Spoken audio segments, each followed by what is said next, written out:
Boxing update mga tol, Canelo Alvarez, kinontak umano ang kampo ni William Iscal para ito ang labanan sa darating na Mayo. Hawak ngayon ni William Iscal ang IBF Super Middleweight Belt. May kartadang 23 wins, 9 KOs, walang talo. Isang Cuban boxer at hindi ganun kalakas. Maraming fans ang hindi sang-ayon kung ito ang makalaban ni Canelo ngayong Mayo. Bukod sa walang demand galing sa fans, wala din makukuha si Canelo bukod sa pagiging 2-time undisputed champion. Kung maagaw kasi ni Canelo ang IBF belt, maging 2-time undisputed. Parang bumalik lang sa kanya ang IBF belt. Sinasabi ni Canelo na wala daw siya makukuha laban kay Terence Bud Crawford. Kahit manalo daw si Canelo, walang credit sa kanya. Pero laban kay William Iscal, tingin nyo mga tol, may makukuha ang credit si Canelo kung manalo. Hindi kasi ito ang demand ng maraming fans. Mas gusto ng mga fans na makita si Canelo laban kay Beterbiev at laban kay David Benavides. Wala nang kalaban si Canelo sa Super Middleweight Division na ubos na. Ito ang ranking ngayon sa 168. Champion si Canelo sa The Ring.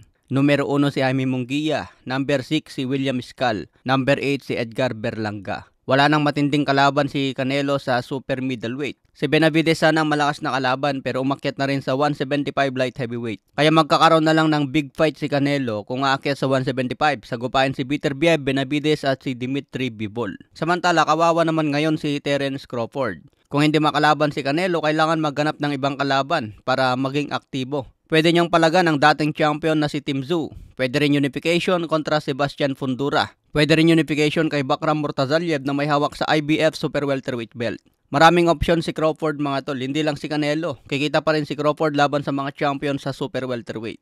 Pwede pang ipunin ni Crawford ang titulo sa Super Welterweight para maging 3 division undisputed. Edad 37 na ngayon si Crawford mga tol. Sa ganyang edad talagang big fight ang habol para pwede nang mag-exit sa boxing. Sa iba pang balita, Conor Ben the Destroyer sinabing aagawin ang WBC belt ni Mario Barrios. Kung papayag si Barrios na magdepensa ng WBC laban kay Ben, baka hindi na matuloy ang Pacquiao fight. Posible kasing matalo si Mario Barrios laban kay Conor Ben. Kung mangyari ito, siguradong hindi nalalaban si Pacman kay Mario Barrios. Ngayon, kung maging WBC champion si Conor Ben, mas maraming opportunity ang darating sa kanya. Pwedeng unification kay Jaron Ennis. Pwedeng lumaban kay Ryan Garcia, Teofimo Lopez at syempre, laban kay pambansang kamao Manny Pacquiao. Matatandaan mga tol, may naudlot na laban sana si Pacman at Conor Ben. Kung maging champion si Conor Ben, baka mas gaganaan pa si Pacman dahil champion na ang kalaban. Pero tingin ko mga tol, mas delikado kalaban si Conor Ben kumpara kay Mario Barrios. Kaya bakan natin ang mga paparating na laban ngayong 2025. Hanggang sa muli mga tol.